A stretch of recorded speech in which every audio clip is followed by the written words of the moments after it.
नमस्कार, आप सभी का स्वागत है लेक्चर 3 पार्ट 2 में, जहां हम स्मॉल स्केल फीडिंग के बारे में विस्तार से जानेंगे।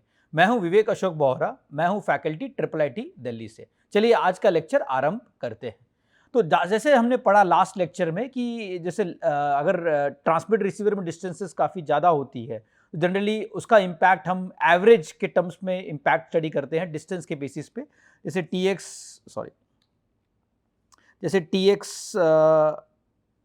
TX हो गया, RX हो गया, और बीच में जो इन दोनों के बीच में डिस्टेंस D है, जनरली हम लोग पाथ लॉस मॉडल अगर पढ़ते थे वो distance dependent path loss model हमने पढ़ा। फिर हमने पढ़ा लॉन्ग नॉर्मल शैडोइंग, अगर बीच में कोई ऑब्स्टिकल्स आ गए तो ऑब्स्टिकल्स का मॉडलिंग हम जनरली लॉन्ग नॉर्मल शैडोइंग के माध्यम से करते हैं। तो हम इसके बारे में अब आगे बढ़ते हैं। हम देखते हैं अगर रिसीवर अपनी जगह से थोड़ी दूरी पे मूव करता है, या तो फिर कुछ अगर रिसीवर भी मूव नहीं कर रहा है और ट्रांसमीटर भी मूव नहीं कर रहा है, और बट कुछ टाइम ड्यूरेशन के बाद अगर चैनल को वापस से हम स्टडी करते हैं और देखेंगे नंबर ऑफ ऑब्जेक्ट्स, जो ऑब्जेक्ट्स होती है ट्रांसमिटर रिसीवर के बीच में और जो ऑब्स्टिकल्स होती है ट्रांसमिटर रिसीवर के बीच में, वो चेंज हो जाएंगी।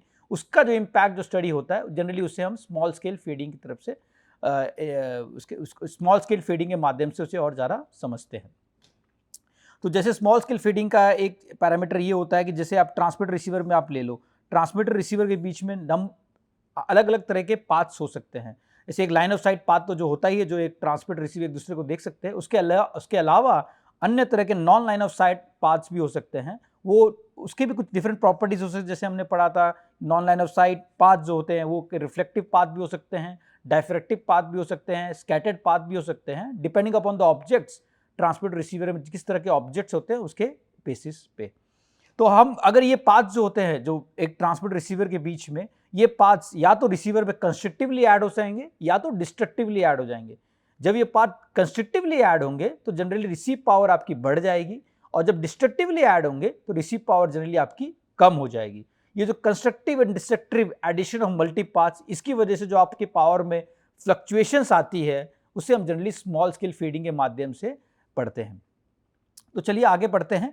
तो मैंने आपको ऑलरेडी मल्टीपाथ प्रोपगेशन के बारे में बता दिया, जहां ट्रांसमिटर और रिसीवर के बीच में मल्टीपल पाथ्स होंगे, और वो पाथ्स या तो एक ऑब्जेक्ट से रिफ्लेक्ट होकर आ रहे हैं, या तो एक स्कैटर से स्कैटर होकर आ रहे हैं, या तो डाइफ्रैक्ट होकर आ रहे हैं ऑब्जेक्ट से। तो ये एक मल्टीपाथ प्रोपगेशन। उसके अलावा जो फैक्टर्स स्मॉल स्केल फीडिंग को इम्पैक्ट करती है वो स्पीड ऑफ द मोबाइल। आप समझिए आप ट्रैवल कर रहे हैं, या ट्रेन में ट्रैवल कर रहे हैं, या कार में ट्रैवल कर रहे हैं, या टू व्हीलर में ट्रैवल कर रहे हैं, उसकी वजह से आपका जो वायरलेस चैनल में कुछ फ्लक्चुएशंस आती हैं, उसे हम जनरली डॉपलर के माध्यम से पढ़ते हैं और पढ़ेंगे आगे। उसकी वजह से जो इम्पैक्ट आता है उससे को भी वो भी एक स्मॉल स्केल फीडिंग इम्पैक्ट के अंदर कंसिडर किया जाता है। उसके अलावा होता है speed of the surrounding object.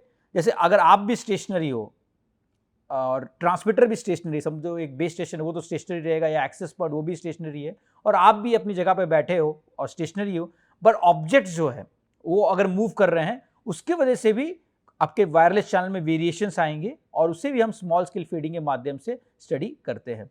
For instance अगर मैं बैठा हूँ यहाँ पर और कोई टावर नज़दीक है, एक्सेस पॉइंट नज़दीक है, बट बीच में कोई गाड़ियाँ मूव हो रही है, कोई ऑब्स्टिकल्स मूव हो रहे हैं, तो उसकी वजह से जो इम्पैक्ट आएगा वो हम generally speed of the surrounding objects के माध्यम से पढ़ते हैं।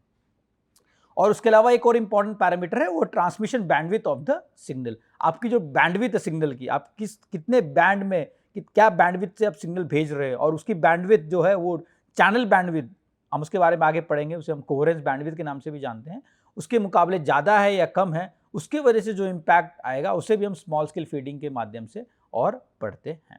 चलिए आगे बढ़ते हैं। तो मल्टीपाथ प्रोपगेशन के बारे में आपको बताया, depends on the number of multipath components and their relative strength. जो एक ट्रांसमीटर, जैसे आपने देखे हो इस पिक्चर में देखिए, एक ट्रांसमीटर है और एक रिसीवर है जो कुछ दूरी पे लोकेटेड है। अगर ट्रांसमीटर रिसीवर दोनों स्टेशनरी भी है, बट आपके जो ऑब्जेक्ट्स आप देखोगे, बहुत तरह के ऑब्जेक्ट्स होंगे ट्रांसमीटर के रिसीवर के बीच में। कुछ पेड़ हो सकते हैं, बिल्डिंग हो सकती है, अन्य गाड़ियाँ हो सकती है, अन्य लोग हो सकते हैं। तो हर एक जो ऑब्जेक्ट्स है वो एक जो ट्रांसमिट रिसीवर के पाथ है वो रिफ्लेक्ट या डाइफ्रैक्ट या स्कैटर करके रिसीवर पे पहुंचाएंगे। उसकी वजह से जो नंबर ऑफ पाथ जनरेट होंगे यहाँ पर, ईच पाथ में अलग डिले होगा। कोई पाथ जल्दी पहुंचेगा, कोई पाथ तो देरी से पहुंचेगा। हर एक पाथ में डिफरेंट फ्रीक्वेंसी इंटरप्रिटेशन भी हो सकते हैं। अगर कोई ऑब्जेक्ट्स मूव कर रहा है उसके वजह से आपकी एक फ्रिक्वेंसी वेरिएशंस भी हो सकते हैं ऑब्जेक्ट्स में, और ये जो नंबर ऑफ पाथ्स है वो भी चेंज हो सकते हैं। अगर एक टाइम इंस्टेंट में समझो हम, अगर मैंने 10 बजे कॉल लगाया तो नंबर ऑफ पाथ्स में भी डिफरेंट, अगर वही कॉल मैंने 10:30 बजे लगाया या 11 बजे लगाया तो नंबर ऑफ पाथ्स जो ट्रांसमिट रिसीवर के बीच में होगा वो फिर से चेंज हो सकता है। तो देयर आर मल्टीपल वेरिएशंस ए मल्टीपाथ के केसेस में। नंबर ऑफ पाथ्स तो एक तो है ही, number of paths, delay of each path, Doppler at each path, Doppler के बारे में हम और ज्यादा आगे पढ़ेंगे।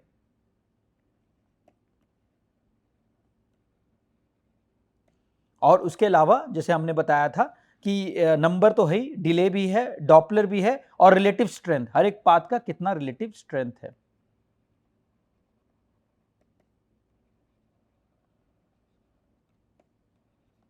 Of each path. Generally line of sight path की स्ट्रेंथ ज्यादा होती है as compare to non line of sight के पाथ के मुकाबले, क्योंकि कोई भी पाथ जो नॉन लाइन ऑफ साइट में जो रिफ्लेक्ट होकर डाइफ्रेक्ट होकर आ रहा है, कोई ऑब्जेक्ट उसको थोड़ा एब्जॉर्ब तो करता ही है, कुछ पावर उसको एब्जॉर्ब करता है, उसकी वजह से रिफ्लेक्टेड पावर होती है जनरली वो कम होती है एज कंपेयर टू अगर direct line of sight path के मुकाबले। तो रिलेटिव स्ट्रेंथ ऑफ पाथ भी बहुत मैटर करता है। कोई पाथ बहुत डिले हो गया और कोई कम, बहुत स्ट्रेंथ उसकी काफ़ी कम हो गई, जनरली वो रिसीवर पे इतना इम्पैक्ट नहीं करता है। मुकाबले अगर कोई पाथ जिसकी स्ट्रेंथ बहुत ज़्यादा है या एक ही रिफ्लेक्शन से आई है, उसकी स्ट्रेंथ अगर ज़्यादा हो तो वो ज़्यादा रिसीवर परफॉर्मेंस पे इम्पैक्ट करेगा, मुकाबले जो पाथ जो ज़्यादा रिफ्लेक्टेड होकर आई है और जिसकी स्ट्रेंथ काफ़ी कम हो गई है।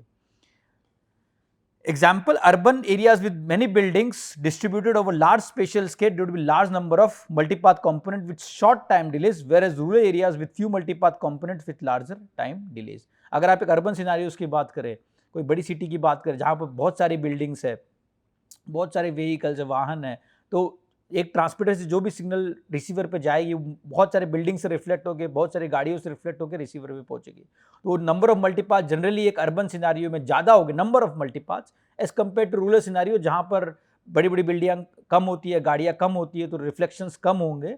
लेकिन जो डिले होगी, क्योंकि आपके ट्रांसमीटर रिसीवर की डिस्टेंसेस कम होती है जनरली अर्बन सिनारियोज में, क्योंकि number of towers are more densely installed in urban areas as compared to rural areas, number of multipath भले ज़्यादा होंगी लेकिन डिले ऑफ ईच मल्टीपाथ कम होंगी as compare to rural scenarios.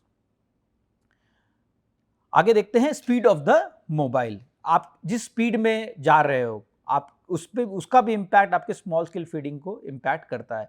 वो इम्पैक्ट हम आगे डॉपलर के माध्यम से पढ़ेंगे। आपने 11th या 12th में डॉपलर के बारे में ज़्यादा पढ़ा होगा, डॉपलर इम्पैक्ट के बारे में, डॉपलर इफेक्ट के बारे में।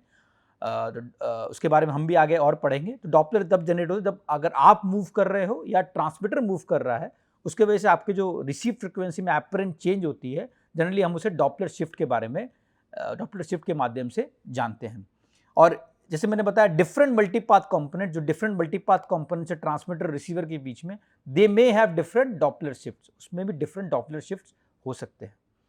उसके अलावा जैसे मैंने बताया था speed of the surrounding objects. अगर आप भी स्टेशनरी हो, जैसे ट्रांसमीटर रिसीवर लेते हैं, अगर ट्रांसमीटर भी स्टेशनरी है, अगर ट्रांसमीटर भी स्टेशनरी है और रिसीवर भी स्टेशनरी है,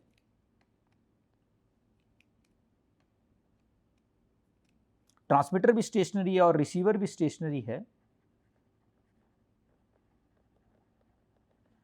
लेकिन जो ऑब्जेक्ट्स है ट्रांसमीटर रिसीवर के बीच में अगर वो मूव कर रहे हैं, उसके वजह से भी डॉपलर का इंपैक्ट आ सकता है नंबर ऑफ डिफरेंट मल्टीपाथ कंपोनेंट्स में। ये जनरली प्रोबेबिलिटीज की काफ़ी कम होती है, क्योंकि आपके ऑब्जेक्ट्स इतने ज़्यादा मूव नहीं करते हैं, या तो जनरली अगर मूव भी कर रहे होंगे तो थोड़े डिस्टेंस के लिए मूव करते हैं, तो उसका इंपैक्ट जनरली कम होता है। और इसका इंपैक्ट ज़्यादा सिग्निफिकेंट होता है अगर speed of the objects is more than the mobile speed.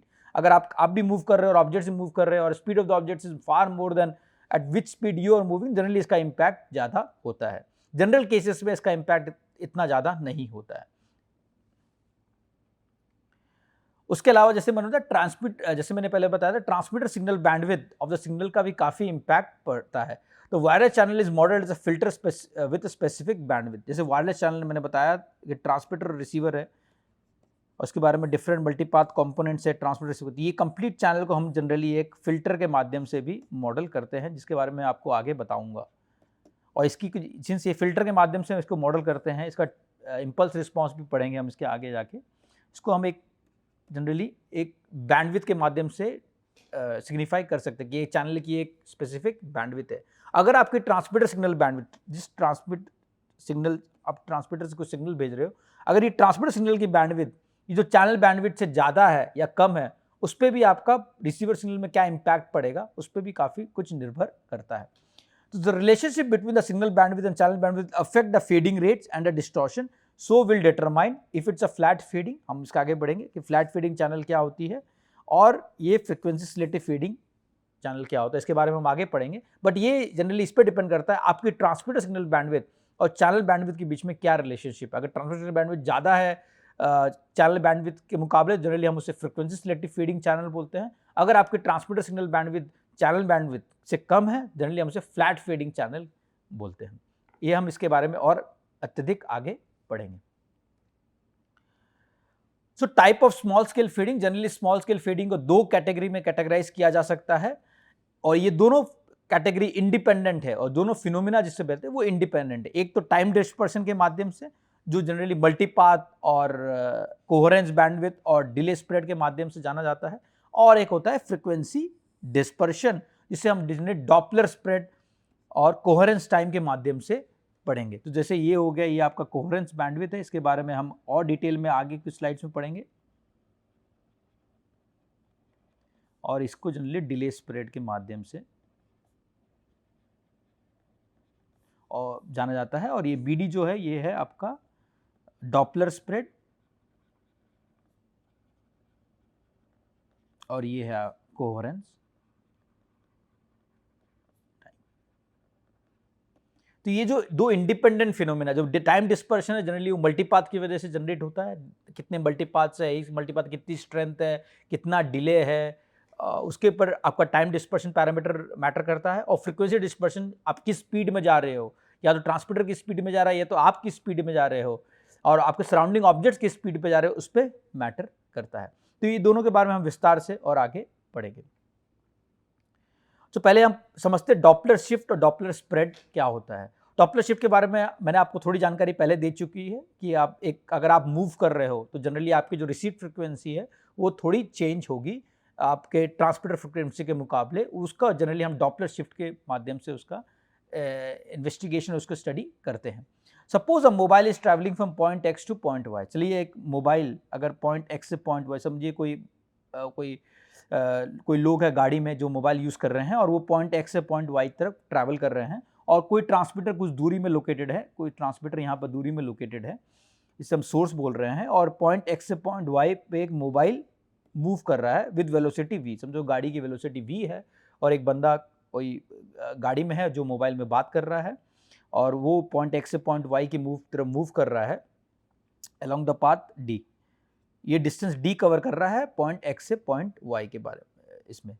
तो ये जो पाथ डिफरेंस है, पहले तो आपका सोर्स पॉइंट एक्स पे एक से कम्युनिकेट कर रहा था, अब जो सोर्स से पॉइंट वाई पे कम्युनिकेट करेगा क्योंकि व्हीकल पॉइंट एक्स से पॉइंट वाई की तरफ जा रहा है। तो जो पाथ डिफरेंस, जो एडिशनल पाथ जो सोर्स से एक्स तक था, उसको हम जनरली डेल्टा एल के माध्यम से लिख सकते हैं, क्योंकि ये delta L additional path source को एक्स तक जाने के लिए लगता है। अगर ये डिस्टेंस समझो कुछ है, तो ये डिस्टेंस जो होगी, ये डिस्टेंस समझो, इसको डिनोट करता हूं समझो एस वाई से, जो डेल्टा है ये डिस्टेंस जो होगी सोर्स से एक्स तक, ये S Y plus delta L है। तो डेल्टा एल जो है, जो एडिशनल पाथ जो एक सोर्स को पॉइंट एक्स से कम्युनिकेट करना है, उसको हम इस फॉर्म में लिख सकते हैं ट्रिग्नोमेट्रिक रिलेशन से। अगर ये डी है और ये कॉस, ये थीटा है, तो डेल्टा एल को हम लिख सकते हैं delta L is equal to D cos theta. और डी जो है वो डिस्टेंस है एक्स और वाई के बीच में, और अगर कोई गाड़ी वेलोसिटी v से जा रही है तो डिस्टेंस को हम वेलोसिटी इनटू टाइम के माध्यम से लिख सकते हैं। तो d can be written as v into delta T cos theta, where delta T is the time taken by the vehicle to move from point x to point y। जो delta T है वो time जो एक vehicle को लगेगा point x से point y में move करने के लिए, उसे हम जनरली डेल्टा टी के माध्यम से लिख सकते हैं।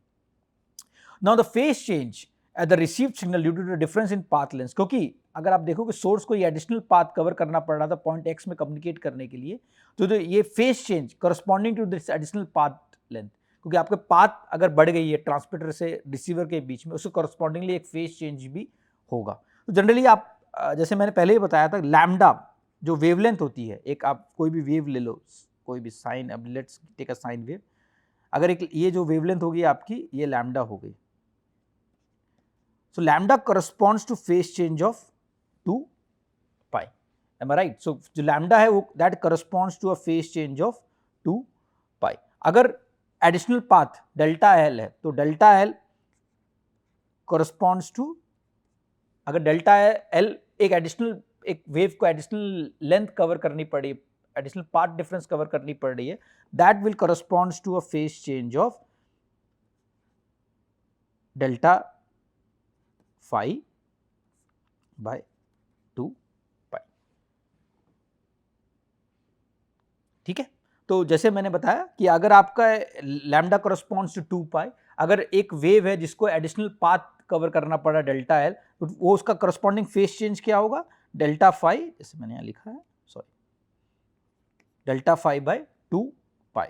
तो मैं डेल्टा फाई को इस फॉर्म में भी लिख सकता हूं, delta phi will be equal to 2 pi by lambda into delta L, जो मैंने यहां पर लिखा भी है। तो corresponding phase change can be given in terms of path difference or path length 2 pi into delta L by lambda, वो मैंने लिखा है। और डेल्टा एल हमने ऑलरेडी बता चुका, delta L equal to V delta T into cos theta, so delta L is nothing but V delta T into cos theta. तो इसको डेल्टा फाई को हम 2 pi V delta T by lambda into cos theta के form में लिख सकते हैं। तो करस्पॉन्डिंग फेज चेंज हमको मिल गया। करस्पॉन्डिंग फेज चेंज क्या होगा, delta phi will be equal to 2 pi V delta T by lambda cos theta. हमें चाहिए फ्रीक्वेंसी चेंज, तो फेज चेंज आपको पता चल चुका है, frequency phase change will result into a frequency change at the receiver side. जो phase change आपकी जो फेज में जो चेंज आई है वो एक करस्पॉन्डिंग फ्रीक्वेंसी को भी इंपैक्ट करेगी रिसीवर साइड में। अब ये रिलेशनशिप देखते हैं फेज चेंज से फ्रीक्वेंसी चेंज के बीच में जो रिलेशनशिप आएगा रिसीवर साइड में। सो डॉपलर शिफ्ट हम लिख सकते हैं जैसे डेल्टा एफ होगा, अगर आप देखोगे कोई भी रिलेशनशिप जो, अगर आप, मैं इसको इसके माध्यम से भी लिख सकता हूँ, जो कोई भी फेज है मैं उसको 2 pi F D delta T के माध्यम से भी लिख सकता हूँ, क्योंकि डेल्टा फाई जो है वो करस्पॉन्डिंग फेज चेंज है which will result into corresponding change in the frequency and in the time. So ये जो होता है 2 pi F D delta T will be equal to 5। अगर आप देखोगे कोई भी फेज, कोई भी एंगल थीटा है, theta can be written as 2 pi F T cos theta root cos 2 pi F C D. Angular जो ये रहता है उसको हम जनरली रेडियंस के फॉर्म में, इस फॉर्म में लिख सकते हैं। तो वही करस्पॉन्डिंगली मैं रिलेशनशिप यूज कर रहा हूँ यहाँ पर, जो करस्पॉन्डिंग फेज चेंज है, how it will impact the frequency change. तो करस्पॉन्डिंग मैंने इस फॉर्म में लिखा, तो एफ डी को मैं इस फॉर्म में फिर लिख सकता हूँ, F D will be equal to delta phi upon 2 pi delta T. और डेल्टा फाई में हम लोग ऑलरेडी डिराइव कर चुके हैं लास्ट एक्सप्रेशन में। अगर आप देखोगे डेल्टा फाई जो है 2 pi V delta T by lambda cos theta, अगर मैं इसको ये करूँगा, सब्स्टिट्यूट करूँगा, तो मैं इसको V by lambda cos theta के माध्यम से लिख सकता हूँ। तो F D equal to V by lambda cos theta. ये फ्रिक्वेंसी, जो डॉपलर फ्रिक्वेंसी है उसका रिलेशनशिप है। ये आपने पहले भी पढ़ा होगा, बट जस्ट मैं एक थोड़ा विस्तार से समझाया मैंने आपको कि how do we derive the Doppler shift. ये जब तभी वैलिड है जब there is a change in the path length and there is corresponding to change in the path length, there is a change in the phase difference, and corresponding to change in the phase difference, there is a change in the frequency. अगर आपके path length में difference नहीं होगा तो आपका phase में difference नहीं आएगा, अगर फेज में डिफरेंस नहीं आएगा तो डॉपलर ऑटोमेटिकली आपकी जीरो हो जाएगी।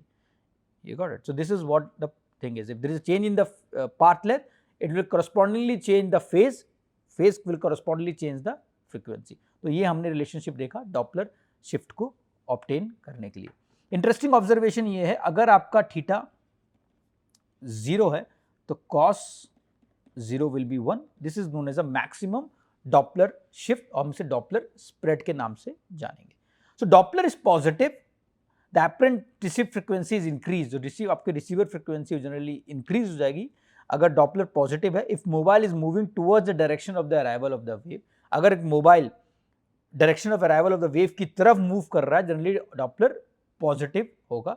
और अगर आपका mobile direction of arrival wave के ऑपोजिट में मूव कर रहा है तो डॉपलर जनरली नेगेटिव होगा। So Doppler is negative if the mobile is moving away from the direction of the arrival of the wave. अगर आपका मोबाइल वेव का डायरेक्शन उससे ऑपोजिट तरफ जा रहा है तो आपका डॉपलर नेगेटिव होगा, और आपका वेव अगर मोबाइल जो डायरेक्शन ऑफ अराइवल की तरफ जा रहा है डॉपलर पॉजिटिव होगा। आप ये ट्रेन स्टेशन में भी ऑब्जर्व कर सकते हो, अगर ट्रेन आपके नज़दीक आ रही है जनरली आपको जो सायरन होती है ट्रेन की वो जनरली ज़्यादा जो आवाज़ होती है ट्रेन की, हॉर्न होती है ज़्यादा सुनाई देती है। जैसे ट्रेन एक स्टेशन से मूव कर जाती है तो उसकी आवाज़ धीरे धीरे कम होने लग जाती है। So Doppler spread is a maximum Doppler shift. So Doppler spread जैसे मैंने बताया, अगर आप कॉस थीटा अगर कॉस 0 इक्वल टू 1 तो मैक्सिमम डॉपलर शिफ्ट आपकी हो जाएगी v बाय लैम्डा। चलिए एक न्यूमेरिकल देखते हैं। Find the Doppler shift if the carrier frequency fc is 900 megahertz and the vehicle is moving at 60 kilometres per hour. आपको इसमें दिया गया कि कैरियर फ्रीक्वेंसी दिया गया 900 मेगाहर्ट्ज, इसकी करस्पॉन्डिंग हमने लैम्डा ऑलरेडी ऑब्टेन किया था, लैम्डा इज 1/3 मीटर्स, और आपका वेहिकुलर स्पीड दिया गया है 60 किलोमीटर्स पर आवर। तो आपको इसमें आप पता का लगाना है कि डॉपलर शिफ्ट क्या होगा। इसमें डॉपलर शिफ्ट पॉजिटिव भी हो सकता है, नेगेटिव भी हो सकता है, क्योंकि इसके बारे में आपको जानकारी दी नहीं गई है कि मोबाइल किधर मूव कर रहा है, ये वेव की तरफ मूव कर रहा है कि वेव से ऑपोजिट साइड में मूव कर रहा है, या तो वेव के परपेंडिकुलर मूव कर रहा है। तो तीनों केसेस हम निकालते हैं इसके बारे में, तीनों केसेस के लिए हम निकालते हैं डॉपलर शिफ्ट। तो जैसे मैंने बताया कि लैम्डा तो 1/3 मीटर है और vehicle speed 60 kilometres per hour है, उसको हम मीटर्स पर सेकंड में कन्वर्ट कर सकते हैं, मल्टीप्लाइड बाय 5/18 तो 16.6667 मीटर्स पर सेकंड हो जाएगा। अगर आपका vehicle directly moving towards the transmitter की तरफ मूव कर रहा है तो आपका जनरली थीटा इक्वल टू 0, तो मैक्सिमम डॉपलर शिफ्ट आपकी आ जाएगी 50 हर्ट्ज। जो एफडी की वैल्यू आएगी वो है 50 हर्ट्ज, और टोटल रिसीव फ्रीक्वेंसी हो जाएगी, जो रिसीव फ्रीक्वेंसी वो होगी एफसी आपकी दी हुई 900 मेगाहर्ट्ज प्लस एफडी आपकी आई है 50, तो this will be total received frequency. तो ये होगी आपकी टोटल रिसीव्ड फ्रीक्वेंसी। आपकी ट्रांसमिटर फ्रीक्वेंसी 900 मेगाहर्ट्ज थी और received frequency 900 plus megahertz plus 50 hertz. Similarly अगर आपकी vehicle is moving away from the transmitter और direction of arrival of the wave, तो आपकी डॉपलर जनरली नेगेटिव हो जाएगी, तो आपकी ये रिसीव्ड फ्रीक्वेंसी ये वैल्यू आएगी 900 मेगाहर्ट्ज माइनस 50 हर्ट्ज, क्योंकि आपकी minus FD. If vehicle is moving perpendicular to the arrival angle of arrival और ट्रांसमीटर से अगर परपेंडिकुलर दोनों एक साथ मूव कर रहे हैं तो जनरली आपकी डॉपलर 0 हो जाएगी, cos 90 हो जाएगा, cos 90 यानी 0, तो आपके there will be no Doppler shift. जब आपका tx और आपका जो rx है दोनों पैरेलल मूव कर रहे हैं, एक साथ मूव कर रहे हैं इसी डायरेक्शन में, तो आपका डॉपलर शिफ्ट 0 हो जाएगा और generally there will be no Doppler shift. तो इसको मैंने इस पिक्टोरियल में भी बताया है कि direction of arrival of the wave, direction of the travel, max Doppler shift इस साइड में अगर आप नेगेटिव अगर इधर मूव कर रहे हो तो नेगेटिव होगा, अगर आप उधर मूव कर रहे हो तो आप पॉजिटिव हो जाएगा। अगर आप परपेंडिकुलर मूव कर रहे हो, जैसे व्हीकल के साथ आप मूव ट्रांसपोर्ट व्हीकल के साथ मूव कर रहा है, then there will be no Doppler shift. So what matters with Doppler shift is not the absolute frequency but the shift in frequency related to the bandwidth of the channel। ये बहुत important है। अगर आप देखोगे 50 hertz Doppler shift जो हम last slide में पढ़ा था, 50 hertz when the vehicle speed is 60 kilometres per hour और कैरियर फ्रीक्वेंसी 900 मेगाहर्ट्ज, तो काफ़ी इनसिग्निफिकेंट है। अगर आपको कोई आप वाईफाई सिग्नल ले लो, वाईफाई सिग्नल की जनरली बैंडविड्थ 20 मेगाहर्ट्ज होती है, अगर उसके आगे 40 मेगाहर्ट्ज भी हो सकती है, 80 मेगाहर्ट्ज, तो 50 हर्ट्ज अगर आप 20 मेगाहर्ट्ज सिग्नल के मुकाबले देखोगे तो कुछ भी नहीं है। तो जो मैटर करता है वो ये नहीं मैटर करता कि आपकी डॉपलर शिफ्ट कितनी है, ये मैटर करता है कि आपकी डॉपलर शिफ्ट एक बैंडविड्थ के प्रोपोर्शनल कितनी है। अगर आप कोई और सिग्नल ले तो इसकी बैंडविड्थ सिर्फ 100 किलो हर्ज है, सॉरी 100 हर्ज है, या चलिए 1 किलो हर्ज ले लेते हैं, चलिए अगर 1 किलो हर्ज है तो इसमें डॉपलर शिफ्ट 50 हर्ज मैटर करेगा। अगर लेकिन आपकी signal bandwidth itself is 20 megahertz है तो आपका डॉपलर शिफ्ट मैटर नहीं करेगा। तो ये डॉपलर शिफ्ट जो है वो आपकी सिग्नल बैंडविड्थ कितनी है उसके प्रोपोर्शन में कितनी है उसमें बहुत ज़्यादा मैटर करती है। और अलग एक चीज़ और आप ध्यान दो, अगर आपकी वेहिकुलर स्पीड जैसे आपकी बढ़ेगी, क्योंकि अगर आप देखोगे एक्सप्रेशन क्या है एफ डी के एक्सप्रेशन अगर आप गौर करोगे तो V D is equal to V by lambda cos theta है। अगर आपकी वी बढ़ेगी तो डॉपलर शिफ्ट भी बढ़ेगा। अगर आप हाई स्पीड ट्रेन में हो जिसकी स्पीड अगर 500 किलोमीटर्स पर आवर है तो ऑब्वियसली उसकी डॉपलर ज़्यादा होगी एज कम्पेयर टू आप एक कोई सेमी फास्ट ट्रेन में हो या लोकल ट्रेन में जिसकी स्पीड अराउंड 50 या 60 किलोमीटर्स पर आवर है। सेम एग्जांपल मैं दे सकता हूँ, अगर आप बहुत स्पीड हाईवे पे जा रहे हो, अगर आपकी गाड़ी की स्पीड 200 किलोमीटर्स या 150 किलोमीटर्स पर आवर है, उसकी डॉपलर ज़्यादा होगी एज़ कम्पेयर टू अगर आप नॉर्मल किसी ट्रैफिक वाले रोड पे जा रहे हो जिसकी स्पीड अगर 20-30 किलोमीटर्स पर आवर है। तो ऑब्वियसली वो इम्पैक्ट बहुत ज़्यादा होता है आपकी किस वेलोसिटी में आप गाड़ी चला रहे हो, किस वेलोसिटी में आपकी गाड़ी चल रही है, ट्रेन चल रही है, किस पे चल रही है। उसके अलावा एक चीज़ और जो मैटर करता है वो है लैम्डा। जैसे आपकी लैम्डा अगर कम होगी तो आपकी डॉपलर ज़्यादा होगी। लैम्डा तब कम होगी जब फ्रीक्वेंसी बहुत ज़्यादा होगी, जैसे आप गीगाहर्ट्ज़ फ्रीक्वेंसी ले लो या मिलीमीटर वेव ले लो, उसकी डॉपलर इफेक्ट ज़्यादा होंगी एज़ कम्पेयर टू कोई जैसे सब 6 गीगाहर्ट्ज़ की बात करें या कोई 1 गीगाहर्ट्ज़ या फ्यू मेगाहर्ट्ज़ सिग्नल की बात करें, उसकी डॉपलर काफ़ी कम होगी एज़ कम्पेयर टू अगर आप मिलीमीटर वेव्स की बात करें या टेराहर्ट्ज़ सिग्नल्स की बात करें। तो ये चीज़ पे भी डॉपलर काफ़ी इम्पैक्ट, इस चीज़ों का भी डॉपलर पे काफ़ी इम्पैक्ट होता है। तो जैसे मैंने बताया कि in general low bit rate signal channels affected by Doppler's. Low bit rate जैसे आपकी जिसकी डेटा रेट काफ़ी कम होती है, जिसकी बैंडविड्थ काफ़ी कम होती है, उस सिग्नल पर डॉपलर का इम्पैक्ट ज़्यादा होता है एज कम्पेयर टू कोई सिग्नल जिसकी बैंडविड्थ बहुत ज़्यादा होती है। जैसे वाईफाई सिग्नल की बैंडविड्थ 20 मेगाहर्ट्ज़ हो गई, 4G सिग्नल या 5G सिग्नल जो आप ले लो, LTE ले लो या 5G न्यू रेडियो ले लो, उसकी सिग्नल की बैंडविड्थ जनरली 20 मेगाहर्ट्ज़ या 40 मेगाहर्ट्ज़ होती है। उस पे बैंडविड्थ, उस पे डॉपलर का इम्पैक्ट कम होगा क्योंकि डॉपलर इटसेल्फ इज़ काफ़ी लो वैल्यूज़ की होती है। बट अगर आप एक ऑडियो सिग्नल ले लो जिसकी बैंडविड्थ काफ़ी कम है, उस पे डॉपलर का इम्पैक्ट ज़्यादा होगा as compared to a wide band signal. चलिए आगे बढ़ते हैं। Doppler shift and Doppler spread, जैसे मैंने बताया एक वापस से पिक्टोरियल है। अगर रिसीव फ्रीक्वेंसी अगर आप अवे फ्रॉम द ट्रांसमीटर हो तो आपकी जनरली F1 जो होगी रिसीव फ्रीक्वेंसी होगी FC plus FC into V/C। हमने एग्जाम्पल ऑलरेडी देखा है। अगर आप ट्रांसमीटर की तरफ मूव कर रहे हो तो आपकी रिसीव फ्रीक्वेंसी जो होगी F2 is equal to F2 plus ये होगा, sorry F2 plus 1 plus V/FC होगा। तो F2 is equal to FC plus FC into V/C होगा। जैसे आप मूव करोगे आपका डॉपलर पॉजिटिव होगा, जैसे आप अवे फ्रॉम द ट्रांसमीटर जाओगे आपके डॉपलर नेगेटिव होगा। अब आगे देखते हैं एक बहुत ही important mathematical model. How can we model, कैसे हम एक ट्रांसमीटर रिसीवर के बीच में जो चैनल होता है, मल्टीपाथ चैनल होता है, उसको स्टैटिस्टिकली कैसे मॉडल कर सकते हैं। जैसे मैंने बताया ये आपका समझो ट्रांसमीटर है और ये एक रिसीवर है, और समझो आपका रिसीवर भी मूव कर रहा है और रिसीवर मूव की वजह से डॉपलर इम्पैक्ट आएगा जैसे हमने पढ़ा है अभी। और बहुत सारे ऑब्स्टिकल्स है ट्रांसमीटर रिसीवर के बीच में, कोई डायफ्रेक्ट कर रहा है, कोई स्कैटर कर रहा है, कोई रिफ्लेक्ट कर रहा है।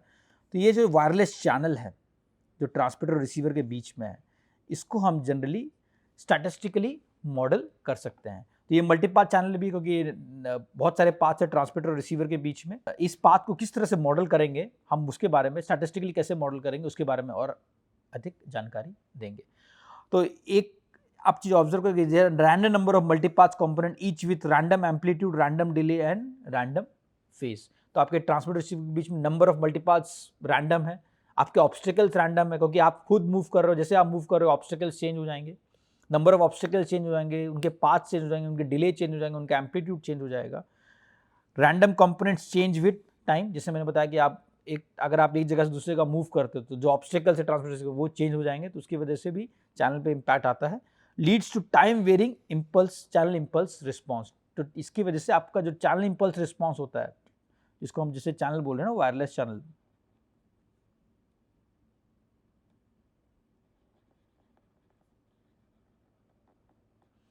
ये एक टाइम वेरिंग चैनल बन जाता है।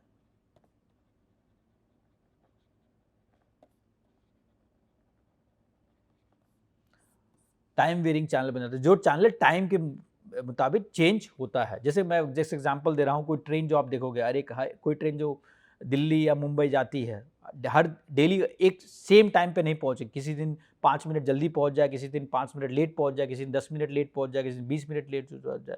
तो डेली इसका टाइम ऑफ अराइवल चेंज होता है। This is something like a time varying channel, you got it.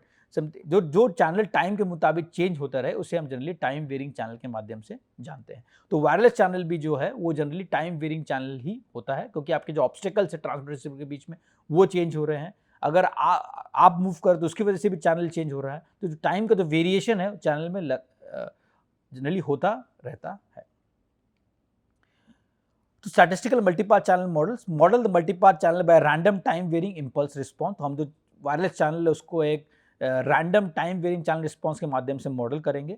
This helps in statistical characterization of the multipath channel and describe its important parameters. तो channel है क्योंकि हम उसके इस channel model की वजह से हम उसके बहुत सारे कैरेक्टराइजेशन करेंगे, उसके बारे में हम विस्तार से आगे पढ़ेंगे।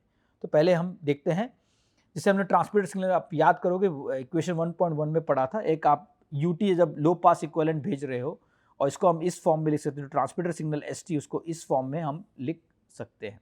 ये हमने ये पहले लेक्चर में भी पढ़ा था।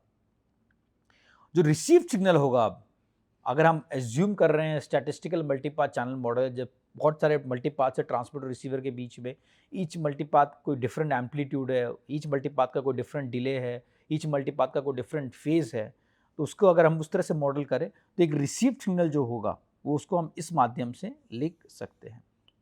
ओके, तो आप रिसीव्ड सिग्नल देखोगे ये एक समेशन आ गया है।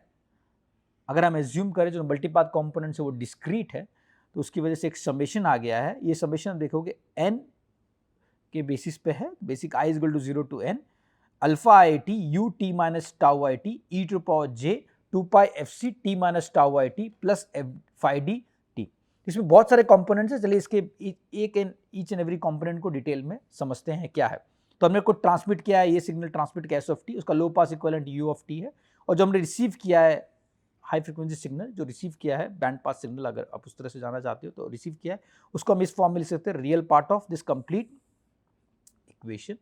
आपका जो लो पास इक्विवेलेंट वो यहाँ पर भी है, डिलेड वर्जन ऑफ इटसेल्फ, उसके अलावा यहाँ एक फेस कंपोनेंट से मल्टीप्लिकेशन हो चुका है और एक फ्रंट में एक गेन से भी मल्टीप्लिकेशन हो चुका है। तो देखते हैं इसके बारे में विस्तार से। और तो i इक्वल टू 0 जो होता है that corresponds to line of sight path और द फर्स्ट पाथ। जो i इक्वल टू 0 जो पाथ है, अगर मैंने इसको सिर्फ पहला पाथ कंसिडर किया, i equal to 0, generally line of sight path ही होता है। अगर लाइन ऑफ साइट पाथ नहीं होगा तो पहला रिफ्लेक्टेड पाथ भी हम इसको बोल सकते हैं। अगर हम ट्रांसमिटर रिसीवर दूसरे को देख नहीं सकते, जो भी पाथ ट्रांसमिटर रिसीवर के बीच में वो सब non line of sight path है, तो i equal to 0 may be non line of sight path भी हो सकता है।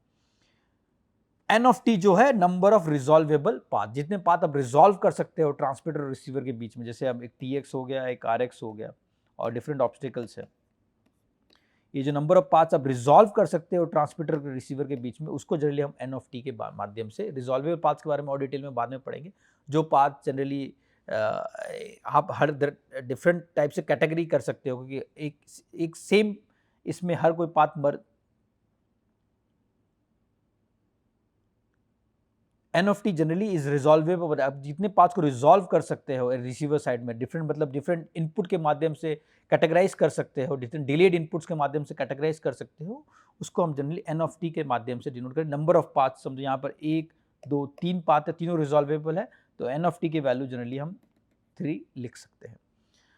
टाउ आई टी अगर आप देखोगे आर आई टी बाई सी है, delay of each path, are I is the path लेने का, समझो ये पाथ हो गया ट्रांसमिटर रिसीवर के बीच में, ये टोटल पाथ जो देखेगा ऑब्स्टिकल्स के बाद, ये टोटल पाथ है, इसकी लेंथ अगर आर आई है और वेलोसिटी ऑफ लाइट सी है, तो इसको जो डिले होगा ट्रांसमिटर रिसीवर ये पाथ का, उससे हम टाउ आई के माध्यम से लिख सकते हैं। फाइव डी आई अगर आप देखोगे ये है Doppler phase shift of the ith path. हमने डॉपलर शिफ्ट के बारे में ऑलरेडी पढ़ चुके हैं, तो डॉपलर की वजह से जो फेज शिफ्ट इंट्रोड्यूस हो रहा है उससे हम जनरली 5di के माध्यम से जानते हैं। और अल्फा आई टी जो है वो एम्पलीट्यूड ऑफ ईच पाथ, तो ये हर एक पाथ है उसका जो एम्पलीट्यूड है, और चैनल गेन के माध्यम से भी जानते हैं हम इसे, उससे हम जनरली अल्फा आई के माध्यम से डिनोट करते हैं। तो ये देखिएगा ऐसे बहुत सारे कंपोनेंट्स हैं, एक तो अल्फा आई है जो एम्पलीट्यूड या चैनल गेन के माध्यम से जानते हैं हम इसको, टाउ आई जो है वो डिले है, हर एक पाथ का जो delay, number of multi path देखोगे, हर एक पाथ का जो डिले है उसे हम टाउ आई के माध्यम से जानते हैं। 5di जो है वो है phase shift corresponds to Doppler, हर एक पाथ का जो डॉपलर इंपैक्ट है उसमें करस्पॉन्डिंग जो फेज शिफ्ट इंट्रोड्यूस हो रहा है उसे हम 5di के माध्यम से जानते हैं। एक अनोखी चीज आप इसमें ये भी देखोगे, हर एक जो वेरिएबल है उसके आगे हमने t भी लिखा हुआ है। जो भी आप डिले देख लो, एम्पलीट्यूड देख लो, या चैनल गेन देख लो, या तो फेज देख लो, सबके आगे t का वेरिएबल भी डिनोट किया गया है। इसका मतलब ये है कि हर एक जो पाथ है, हर एक जो पाथ का जो एम्पलीट्यूड है, हर एक पाथ का जो फेज है और हर एक पाथ का जो डिले है, दैट इज टाइम डिपेंडेंट। अगर आप इस टाइम पे ले रहे हो तो ये जो इसका एम्पलीट्यूड हो सकता है अलग हो, अगर कुछ देर के बाद लोगे तो उसका एम्पलीट्यूड चेंज हो सकता है। Just to give an example, suppose आपने एक मैं इसको ये करता हूँ एक बार,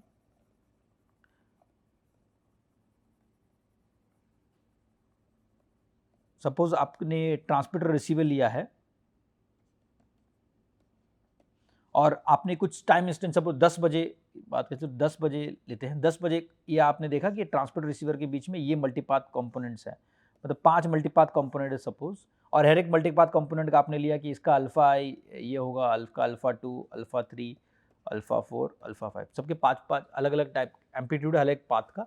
इस टाइम इंस्टेंट पे 10 बजे, समझो आपने 10 बजे कॉल किया किसी फ्रेंड को और आप एक जगह बैठे हुए हो और आपका फ्रेंड कहीं और बैठे हो या कहीं और लोकेटेड है, उसकी वजह से आपका जो सिग्नल प्रोपगेशन है उसमें ये मल्टीपाथ कंपोनेंट्स आए हैं, उसका हर एक मल्टीपाथ कंपोनेंट के डिफरेंट फेज है, डिफरेंट एम्पलीट्यूड है, डिफरेंट डिले होंगे और डिफरेंट फेज होंगे। लेकिन अगर समझो आपने यही कॉल 11 बजे किया तो जो नंबर ऑफ मल्टीपाथ्स है alpha 1, alpha 2, alpha 3, alpha 4, alpha, ये चेंज हो सकते हैं आपके। समझो ये पाथ एक ऑब्स्टिकल जो था उस समय 10 बजे वो हट गया तो आपका जो अल्फा 2 वो हट गया, मे बी एक और ऑब्स्टिकल अलग जगह पे आ गया तो एक अलग से एक पाथ एक और जनरेट हो गया नए ऑब्स्टिकल की वजह से। तो इसको बोलते हैं टाइम वेरिंग चैनल, बिकॉज हर एक टाइम इंस्टेंट पे आपका चैनल जनरली चेंज हो रहा है क्योंकि ऑब्स्टिकल्स चेंज हो रहे हैं, हर एक ऑब्स्टिकल का एम्पलीट्यूड, उसकी वजह से एक चैनल गेन चेंज हो रहा है, उसकी वजह से फेस चेंज हो रहा है, उसकी वजह से डिले भी चेंज हो रहा है। This is why there is a variable of time, जिसकी लिए वजह से हर एक फैक्टर में एक टाइम का वेरिएबल है क्योंकि वो डिनोट करता है कि आपका जो चैनल है वो टाइम वेरिंग चैनल है, उसकी वजह से आपके जो चैनल गेन्स है वो लगातार चेंज हो रहे हैं, टाइम डिपेंडेंट हो गए हैं, जो फेज है आपके हर एक पाथ्स के वो भी टाइम डिपेंडेंट हो गए हैं और जो डिले हैं वो भी टाइम डिपेंडेंट हो गए हैं। This is why it's a time varying channel, इसलिए हम इसे टाइम वेरिंग चैनल बोलते हैं क्योंकि आपका हर एक जो कंपोनेंट है इसमें वो टाइम डिपेंडेंट हो गया है। आपका एम्पलीट्यूड की बात करें या फेज की बात करें या डिले की बात करें, हर एक कोई टाइम डिपेंडेंट हो गया है। आप अगर अभी मेजरमेंट्स कर रहे हो और अभी कॉल कर रहे हो तो आपके जो नंबर ऑफ ऑब्स्टिकल्स अलग होंगे और कुछ देर बाद कॉल कर रहे हो तो आपके नंबर ऑफ मेजरमेंट्स और नंबर ऑफ ऑब्स्टिकल्स वगैरह जो अलग हो जाएंगे। इसकी वजह से it adds a variable of time in all the components of the channel. चलिए आगे और देखते हैं इसके बारे में। तो इक्वेशन 2.1 जो मैंने इस स्लाइड में लिखा है इसको हम इस फॉर्म में भी लिख सकते हैं। अगर मैं ऐसा फेस कंपोनेंट को एक जगह एकत्रित कर दूं तो मैं इसको इस फॉर्म में भी लिख सकता हूं। I = 0 n ऑफ टी, पहला पार्ट वही, अल्फा आई टी भी सेम है।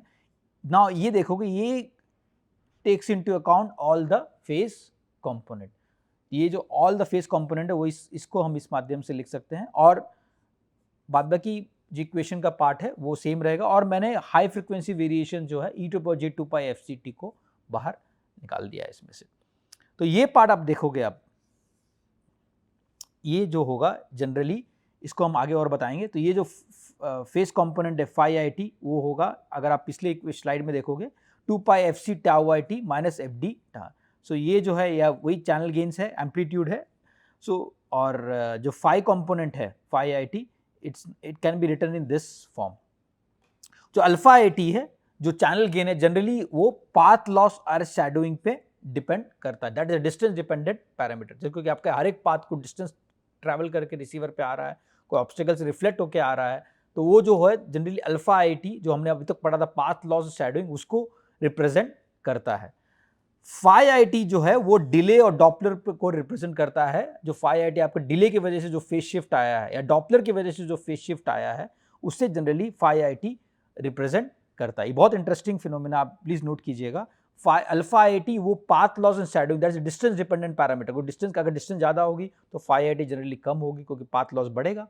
अगर डिस्टेंसेस कम होंगी तो अल्फा आई टी जनरली बढ़ेगा। वही सेम अगर ऑब्स्टिकल्स आपका बहुत ज़्यादा रिफ्लेक्ट नहीं कर पा रहा है, एब्जॉर्ब ज़्यादा कर रहा है, तो अल्फा आई टी फिर से कम हो जाएगी because of shadowing impact.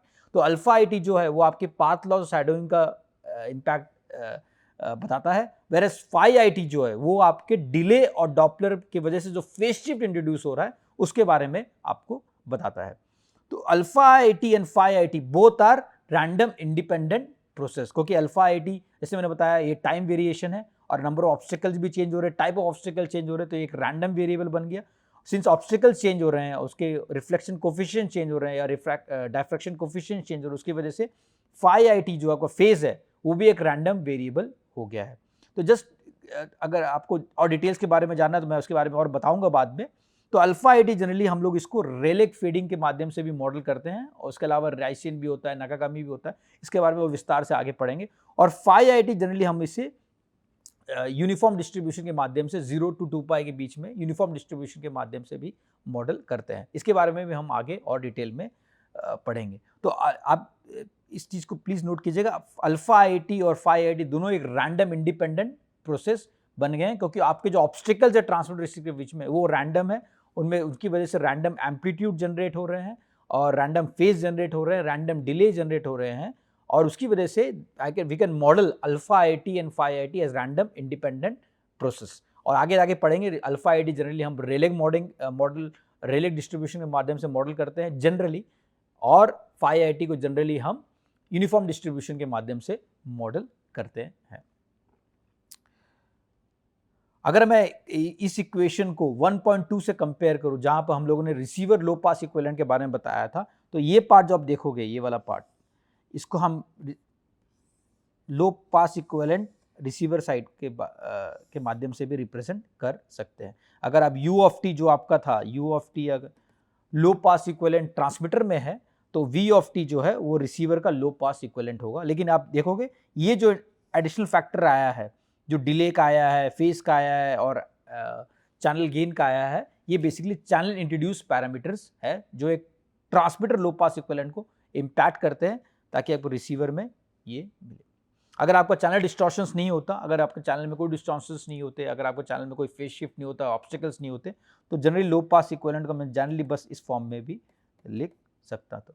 But क्योंकि आपके पाथ जो है ट्रांसमीटर रिसीवर के बीच में वो डिफरेंट ऑब्स्टिकल से रिफ्लेक्ट हो रहे हैं और डिफरेंट ऑब्स्टिकल से वैसे फेज शिफ्ट इंट्रोड्यूस हो रहा है, डिले इंट्रोड्यूस हो रहा है और एम्पलीट्यूड वेरिएशंस आ रहे हैं, इसीलिए वी ऑफ टी जो आपको रिसीव होती है वो यू ऑफ टी के माध्यम से इस फॉर्म में हम लिख सकते हैं। चलिए आगे बढ़ते हैं। The channel impulse response, the reception R of T is obtained by convolving the base band input signal u of t with the equivalent low pass time varying channel impulse response hbt of t of channel and then up converting the carrier frequency। जैसे अब मैंने देखा, आपको बताया, जैसे आपने एक transmitter है, एक रिसीवर है, उसी पे वापस जाते हैं और ट्रांसमीटर मैंने s of t भेजा है, रिसीवर पे r of t हुआ है। s of t का लो पास इक्विवेलेंट जो हमने पढ़ा था वो u of t है, r of t का low pass equivalent v of T, R u of T, s of T में ये डिफरेंस है कि u s ऑफ टी जैसे up converted version of u of T है। जब हम इसको real part of e to power j 2 pi fct से मल्टीप्लाई कर दे तो s ऑफ टी मिल जाता है। सिमिलरली v ऑफ टी का जो r ऑफ टी का low pass equivalent v of T, और v ऑफ टी को अगर मैं real part of e to power j 2 pi fct से मल्टीप्लाई कर दूंगा तो मुझे r ऑफ टी मिल जाएगा। और हमने ये बताया कि अगर मैं tx से लो पास इक्विवेलेंट का अगर माध्यम से बात करें u ऑफ टी भेज रहा हूँ तो मुझको v ऑफ टी मिलता है। इसका एक्सप्रेशन हम लोग लास्ट में 2.2 के माध्यम से देखा है। जो u ऑफ टी अगर मैं भेजता हूँ तो v ऑफ टी मिलता है। ये इक्वेशन हम लोगों ने 2.2 के माध्यम से पिछले स्लाइड में पढ़ा है। अगर मैं एज्यूम करूँ ये एक चैनल है और चैनल का हमने एक्सप्रेशन देखा है, ये एक फिल्टर है, तो ये रिलेशनशिप जो v ऑफ टी और u ऑफ टी के बीच में जो है वो हमने 2.2 के माध्यम से पढ़ा है। तो हम इसको संक्षेप में कैसे, अगर मैं एज्यूम करूँ ये एक चैनल है समझो, और एक चैनल इंपल्स रिस्पांस के माध्यम से अगर मैं इसको लिखना चाहता हूँ तो मैं इसको इस फॉर्म में लिख सकता हूँ। अगर आप गौर कीजिएगा, यहाँ दो वेरिएबल है, t भी है और टाउ भी है। t जो है वो टाइम वेरिंग नेचर बताता है और टाउ जो है वो बताता है मल्टीपाथ नेचर ऑफ द चैनल। तो जो चैनल इंपल्स रिस्पांस है hb, उसको मैं जो रिलेशन है between receiver and the transmitter, उसको एक चैनल इंपल्स रिस्पांस के माध्यम से भी लिख सकता हूँ। तो इसके बारे में मैंने डिटेल में स्लाइड में बताया है। चलिए आगे देखते हैं।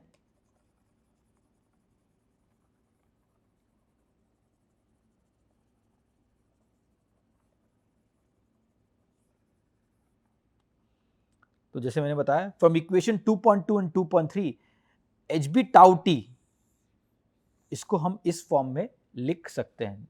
समझो एक tx rx, अगर मैं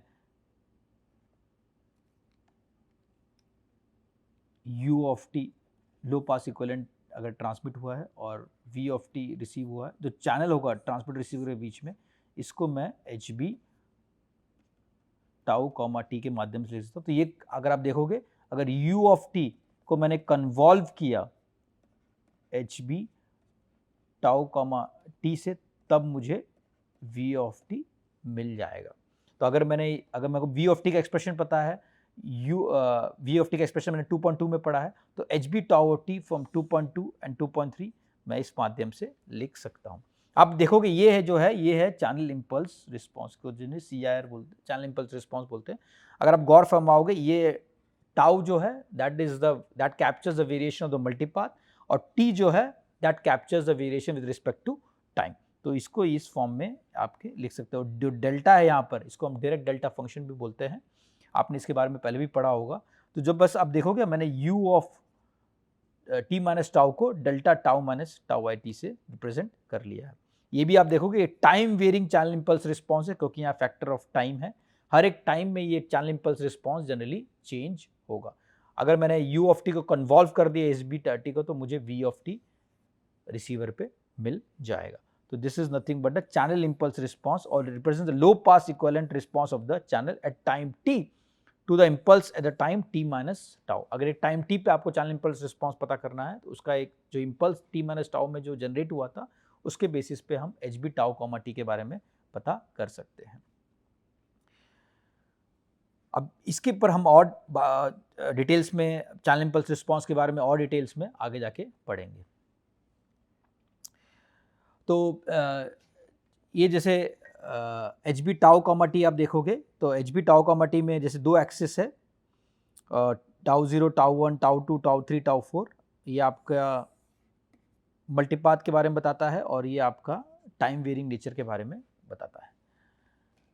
तो आज का लेक्चर बस यही हम समाप्त करते हैं। हमने आज आपको बेसिकली स्मॉल स्केल फीडिंग के पैरामीटर्स के बारे में बताया, different factors that affect the small scale feeding उसके बारे में बताया, एक बताया मैंने मल्टीपाथ कंपोनेंट्स किस तरह से एक स्मॉल स्केल फीडिंग पे इम्पैक्ट करता है, एक स्पीड ऑफ द मोबाइल कैसे एक स्मॉल स्केल फीडिंग पे इम्पैक्ट करता है, speed of the surrounding objects कैसे एक स्मॉल स्केल फीडिंग पे इम्पैक्ट करता है, और ट्रांसमिट सिग्नल बैंडविड्थ कैसे स्मॉल स्केल फीडिंग पे इम्पैक्ट करता है। फिर हमने पढ़ा कि एक मल्टीपाथ चैनल मॉडल को कैसे हम स्टैटिस्टिकली डिनोट कर सकते हैं, और उसके बेसिस पे हम चैनल इंपल्स रिस्पॉन्स कैसे निकाल सकते हैं। आगे हम इसके चैनल इंपल्स रिस्पॉन्स के बारे में और डिटेल में पढ़ेंगे, और किस तरह से इसे एक 2 डायमेंशनल एक्सिस के माध्यम से रिप्रेजेंट कर सकते हैं। धन्यवाद, फिर मिलते हैं अगले लेक्चर के लिए।